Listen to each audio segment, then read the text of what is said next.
Finally tonight, the royal scene stealer. When it comes to upstaging the royal family, even the Queen, little Prince George is king. The room fell silent before anyone fully understood what had happened. Prince George stood frozen beside a displaced chair, Camilla's furious words still hanging in the air, while Princess Anne watched with an expression colder than anyone had seen that evening. Then William stepped forward. His face changed, his voice rose, and years of carefully controlled resentment broke loose in front of the royal family. This was no disagreement. It was the moment a future king decided that restraint had become surrender. Before we go deeper into what this really means for the royal family, make sure to subscribe so you don't miss a single update. Minutes earlier, the reception at Windsor Castle had felt successful. The royal residence had hosted a private gathering after a youth charity engagement, supporting organizations that help young people. Senior royals, trusted aides, and William's family remained after the public guests left. George had completed his first ceremonial duty beside his father, carrying the nervous pride of someone who knew he had crossed an important threshold. Anne noticed that pride. She praised George for staying calm and reminded him that confidence grew through experience.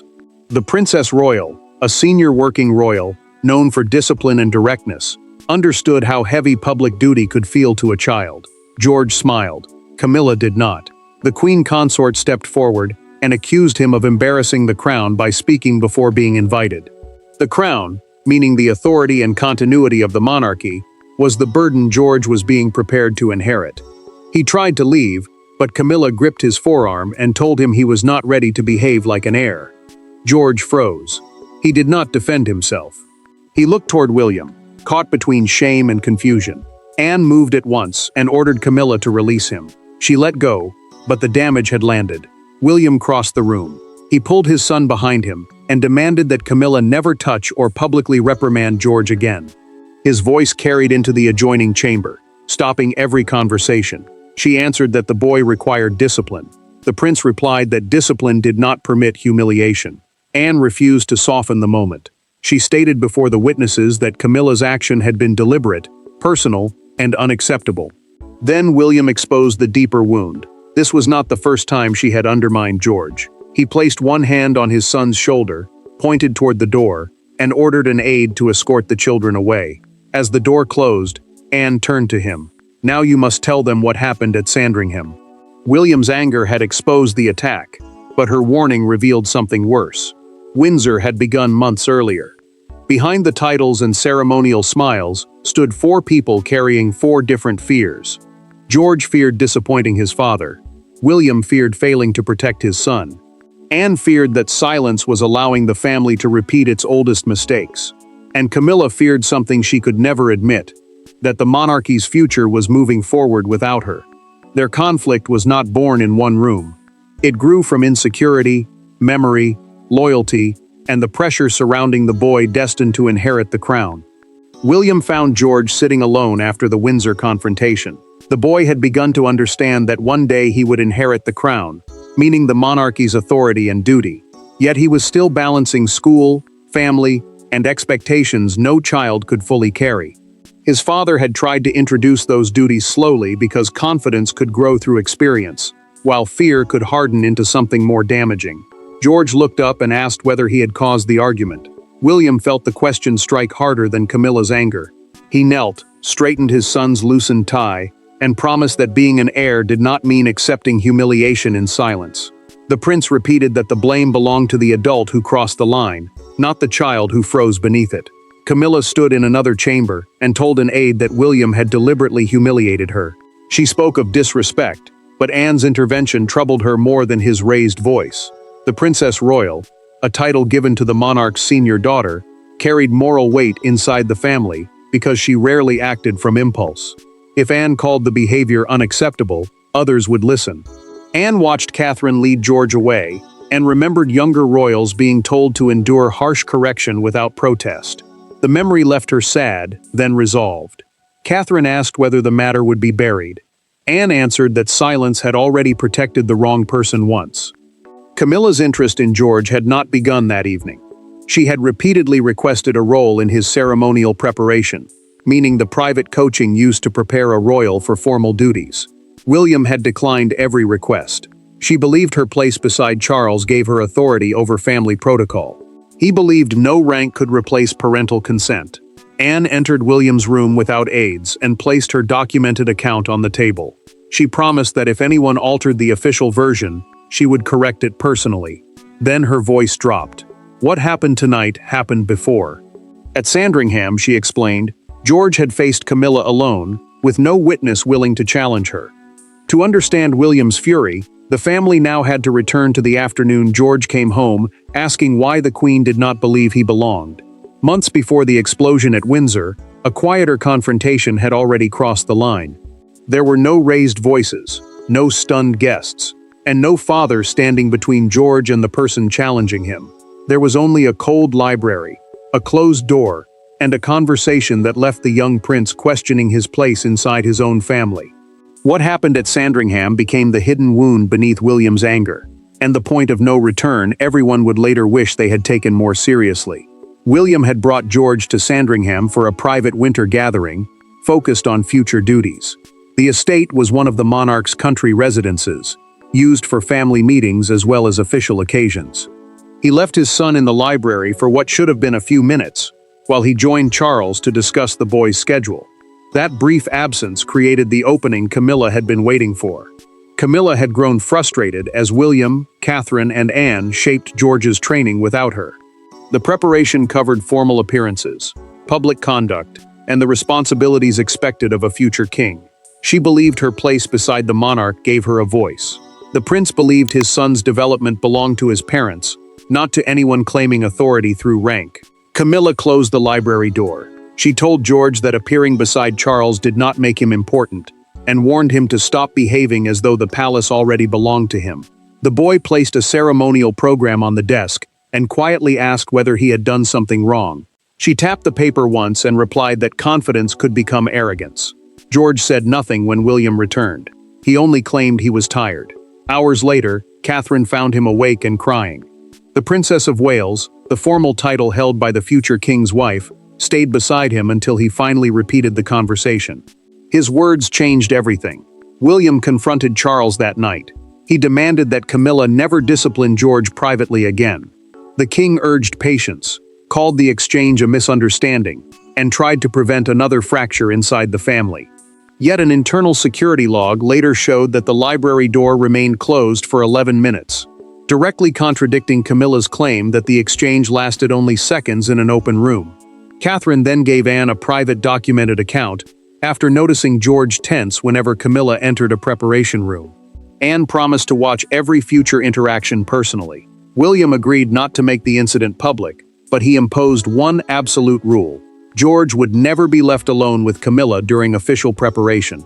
At Windsor, she broke that boundary in front of Anne. The attack was not spontaneous.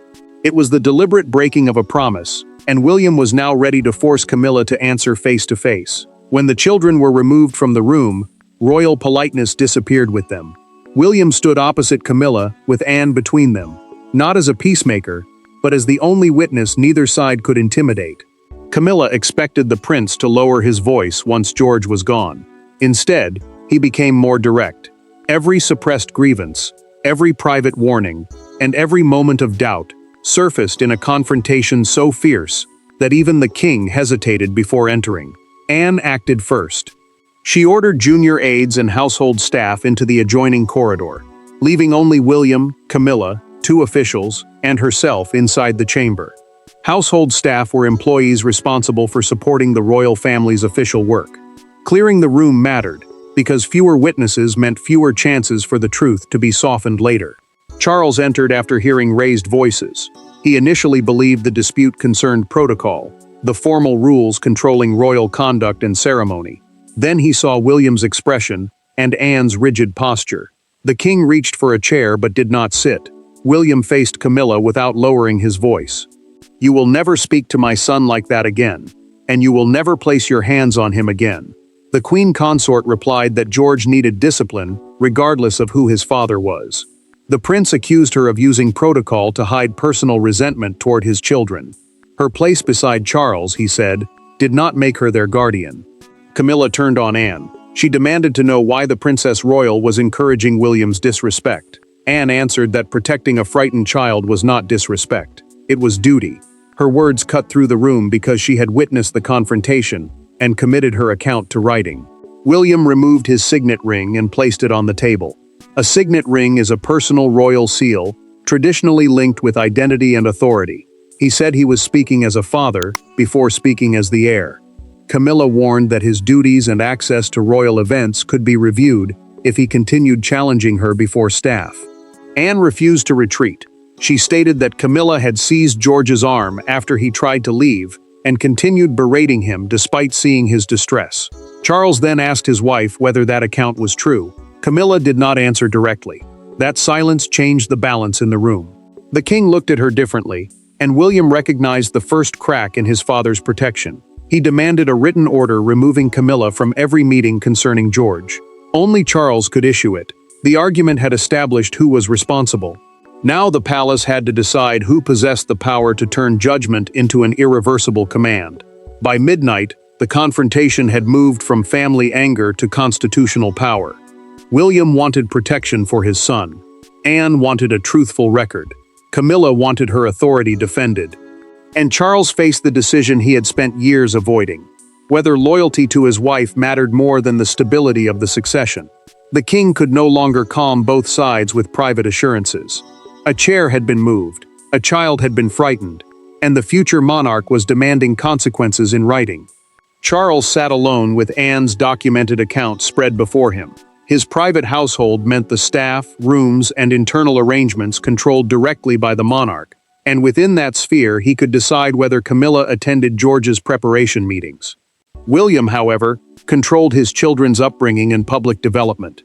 That division mattered because any order touching George would test both royal authority and a father's right to protect his son. Charles read the account twice.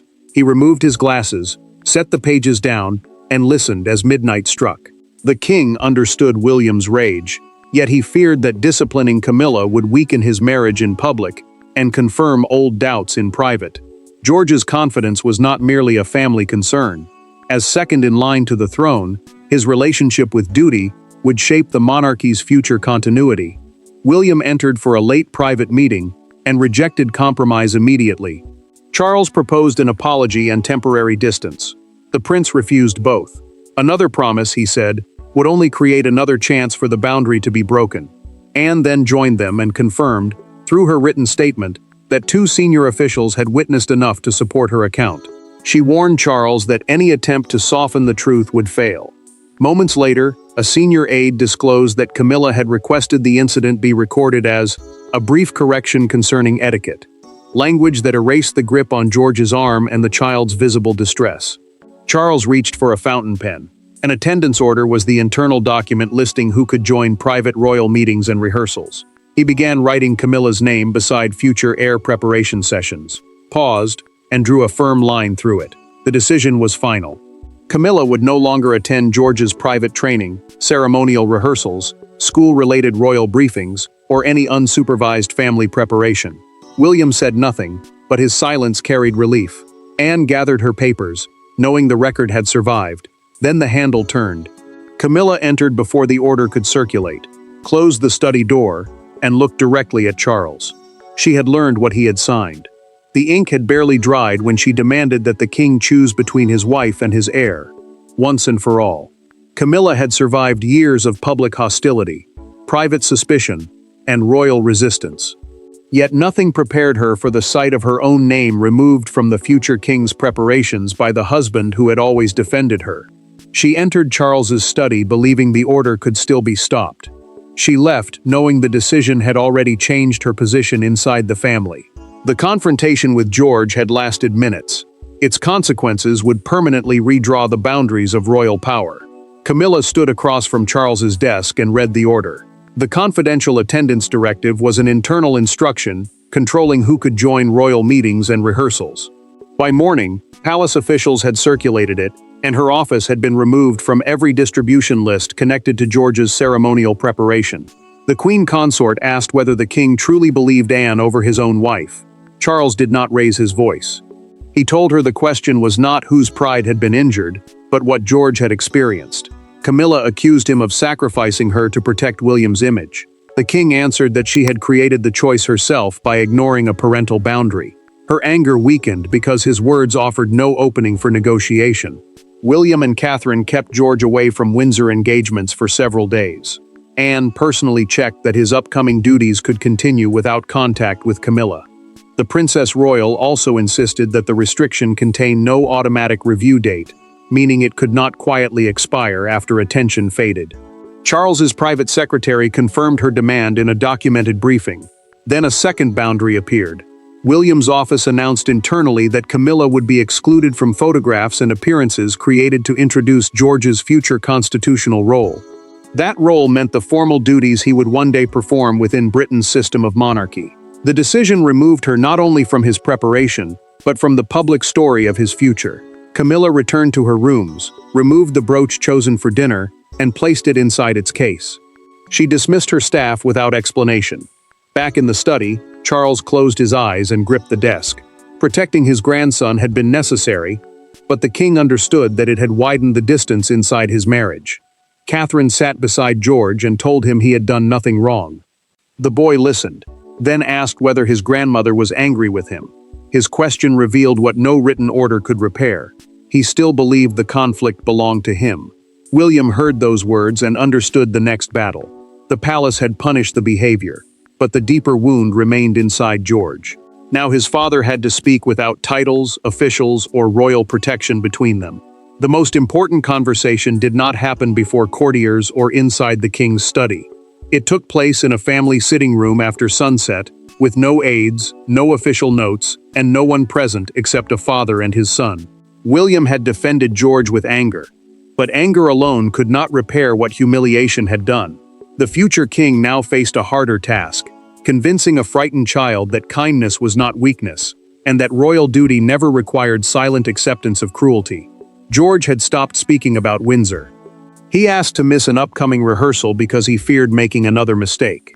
A rehearsal was a private practice session, used to prepare a royal for duties, and William understood why that request mattered. Camilla's words had tied service to fear in the boy's mind, turning responsibility into punishment. William dismissed security from the immediate corridor and sat beside his son. The prince admitted that he should have acted more firmly after Sandringham. George looked down and confessed that he thought his father had become angry because he had embarrassed the family. William answered at once. His anger had come from seeing someone frighten him, not from anything the child had done. William then made the promise George needed to hear. He would never have to earn protection by behaving perfectly. He was his son before he was an heir. The heir was the person expected to inherit the throne, but no future title could make a child responsible for an adult's cruelty. George reached for the ceremonial program from Windsor. William took it gently, placed it inside a drawer, and said they would return to royal preparation when the boy felt ready, not when the palace demanded it. That choice gave George something the confrontation had taken away: control. George hesitated before revealing one final detail. Camilla had warned him at Sandringham not to repeat their conversation because it would cause trouble for the king. William felt the meaning settle heavily. She had not merely criticized the boy. She had pressured him into silence by making him feel responsible for conflict between adults. Anne entered later with William's permission and sat across from George. The Princess Royal told him that speaking the truth had not divided the family. The wrongful behavior had done that. Her words gave him the courage to make one decision of his own.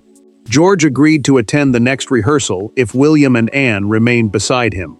The private promise had restored his courage, but the public had already sensed a rupture. Days later, one watched appearance would reveal exactly who now stood around the young heir, and who no longer did. The palace released no dramatic accusation and offered no account of the confrontation. It did not need to. At the next royal appearance, George stepped from the car between William and Princess Anne, while Camilla arrived separately and remained at the opposite end of the receiving line. Cameras captured the distance in a single frame. By sunrise, that image had become more powerful than any official statement, transforming a private family crisis into a national judgment about protection, authority, and the monarchy's future. George felt the pressure before he greeted anyone. The palace statement had described the changes to his schedule as routine family arrangements, carefully avoiding Windsor. An official statement was the monarchy's formal public explanation, designed to control what information reached the press. Yet the silence mattered, because it left every movement open to interpretation, and royal correspondents had already noticed a pattern. William stayed close as his son approached the first guest. George looked toward him for reassurance. The prince gave one small nod, and the boy completed the greeting with calm confidence. That exchange mattered, because royal duty had recently become linked with fear in George's mind. Now he was proving that the fear did not own him. Anne adjusted George's position before the receiving line moved forward. The Princess Royal remained beside him, carrying the protective role Camilla had repeatedly wanted. The Queen Consort watched from the opposite end and understood the message. No announcement had removed her from the young heir's circle, but the distance between them said it plainly. A London morning paper captured the public mood the next day. Its front page showed George walking between William and Anne beneath the headline, "The Heir's Shield." A smaller image placed Camilla alone at the far end of the line. That contrast turned a private restriction into a national symbol. A national broadcaster sharpened the meaning during its evening report. The presenter called the appearance a public demonstration of where the family's protective circle now begins and ends. Outside St. George's Chapel, a crowd had already reached the same conclusion. One woman near the barrier called, "Well done, George," and the young prince smiled for the first time that day. Charles then ended the remaining uncertainty through a documented instruction to senior officials. The king personally approved the arrangement for future engagements, removing any expectation that the restriction would soon soften. William also refused a proposed reconciliation photograph, making clear that his son's image would not be used to repair Camilla's standing. The world had seen the new alignment. Only the final reckoning remained: what Camilla had lost, what William had learned, and what the monarchy had preserved for George. In the end, the lasting judgment was not delivered by a court, a newspaper, or a palace announcement. It was written in the boundaries that followed. Camilla lost access to George's preparation. Anne became his trusted protector. Charles finally placed responsibility above avoidance. And William learned that defending the future of the monarchy meant first defending the child expected to carry it. The explosion at Windsor did not destroy the crown. It forced the crown to decide what kind of institution it intended to become. Weeks later, George returned to ceremonial duty with William and Anne nearby. A ceremonial engagement was a formal royal appearance carried out on behalf of the monarchy. He spoke clearly, followed the program, and completed every greeting without searching constantly for reassurance. The young prince was still nervous, but fear no longer controlled him. William changed his approach immediately. He reduced unnecessary pressure and established a written family protocol requiring one parent or an approved senior relative to attend George's preparation. A protocol was a fixed set of rules controlling how official duties would be handled. The prince wanted protection to become policy, not another promise that could later be ignored. George finished the engagement and turned to his father. William told him that courage did not mean feeling no fear.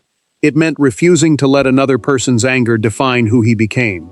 The boy absorbed those words quietly, then smiled with a confidence that had been missing since Windsor. Charles maintained Camilla's restriction without review. The Queen Consort kept her public place beside the king, but she held no supervisory or advisory role in George's development. Anne became the senior relative trusted during ceremonial training because she had acted when silence would have been easier. Camilla later passed Anne during a private family gathering. Neither woman stopped. The Princess Royal offered a formal nod, and she returned it, understanding that the boundary between them had become permanent. Charles then gave William his final admission during a private recorded conversation. The king said he should have acted after Sandringham. His words did not erase the damage, but they ended the denial that had allowed it to grow. William admitted that losing control was not his proudest moment. Still, he would never regret standing between George and someone who had used rank to frighten him. There would be no return to the arrangement before Windsor. The family had chosen. The crown preserved its future by protecting the child who would carry it, and George moved forward, knowing that no title stood above his safety. Thanks for watching. Please don't forget to like and subscribe, and we will see you in next one.